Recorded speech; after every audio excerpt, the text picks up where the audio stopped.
It's a fairly sex-segregated world. But it's one of those places that if you accept the rules, it was the most utopian place I'd ever been. And there were times, I mean, as a religion reporter, you know, you go into a place and I'm not sitting there saying, wrong, I disagree with that. You say, okay, I'm going to accept your premises for the time that I'm here. And I would sometimes have to sort of shake my head to remember that this was not this sort of utopian, conflict-free place where everybody seemed to care about everything. And there is this real intergenerational communication. And people sing together all the time. All these kinds of things are going on.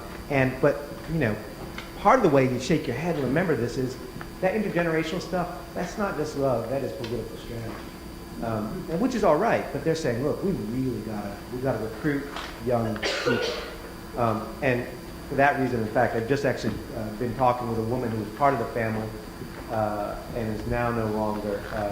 She went off to a college in Virginia, President University, public university, former U.S. senator, had turned the honors program into a family recruiting thing. And if you wanted to be in the honors program, you had to go spend time at either Ivanwald, the house I was a part of, or one of their other houses, or the Potomac Point, which was a house for young women, where they were not mentored by Congress people.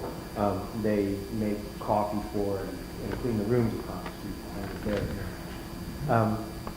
But there's still this sort of constant bringing folks up. And maybe the religious left is strong. I think there's a lot of strong people in the religious left. And there's work here and there.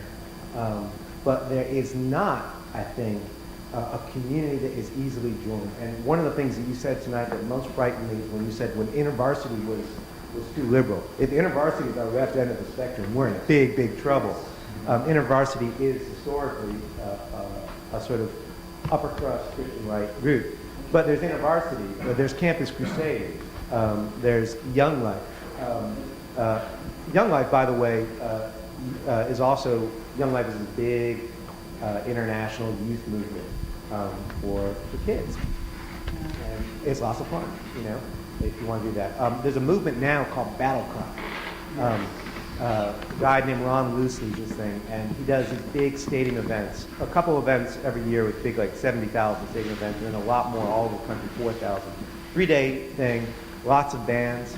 I write for Rolling Stone. Some of the bands that are in Rolling Stone are also at these events. And I talked to them and I said, well, how come you're doing this fundamentalist thing? They didn't even know it was a fundamentalist thing. And this is the hardest right stuff I've ever seen. The rallies culminate with, he brings out a mannequin and then he rips it to pieces. Each part is labeled with another part of secularism he doesn't like. And he rips off a hand, throws it out, and gets back. And people are screaming for this. And he's saying, tear up the concubine, tear up the concubine. He's going to historic these edges in the Bible. But just say this is the last thing. Up until that moment, that right-wing turn, everything else he's doing at that particular event, you go to one of these events, there's a fairly lefty magazine called Adbusters. Anyone know Adbusters? It's sort of a critique of consumer capitalism. Everything he's doing could come straight out of the pages of Adbusters. He's talking about commodification. He's saying, look what Nike is doing to you. Look what Coca-Cola is doing to you. And that's happening everywhere on the Christian right. Now, there's always a turn to say, you don't want to be branded by Nike.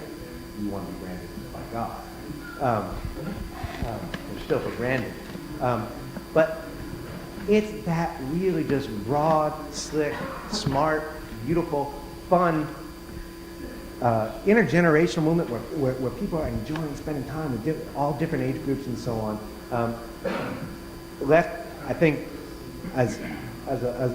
in general, has lost hold of that. Now, I agree that there's places where that's there, but that's got to be a big, big part of it. And that means some kind of what you're talking about. That means pastoral work for those who are religious. It means kind of the sort of clunky, everyday, maybe not so exciting, not grand issues kind of work for other folks. It means spending time with people who's not doing politics. This is what the religious right has been doing really brilliantly, and not to catch up. I think also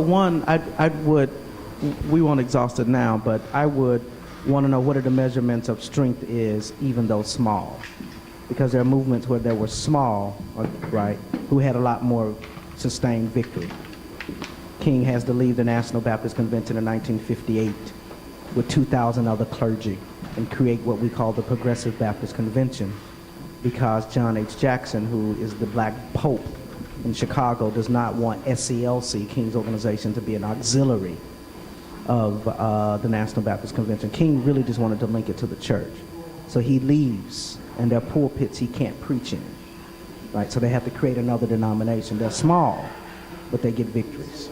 And so I don't know where inside the U.S. where we've been small enough to have those kind of victories, because the kind of social movement has been normalized as the Linsky model of organizing vis-a-vis particularly Obama's ascendancy to the presidency, which is a Machiavellian organizing model, which ultimately doesn't trust the poor, right? So Saul Alinsky is very different than Ella Baker, right? With the Alinsky model, you get Rahm Emanuel. With Ella Baker's model, you get Fannie Lou Hamer.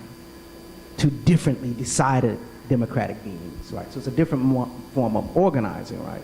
So I would just want to hear a little bit more. I know that great stuff. There's a great work you've done with the Christian peacemakers. There's interesting stuff happening with clergy around the country. There's some stuff happening in North Carolina. There's some interesting, I just don't know what we got that can hold us together in such a way that we can have any real transparency. On the question of intergenerational, I think part of it is inside religious institutions we have such a critique of religion, again, a right critique. I mean, you got a generation who's grown up with Jerry Falwell, Pat Robertson, Jimmy Swaggart, you know, all of these kind of fallen religious leaders.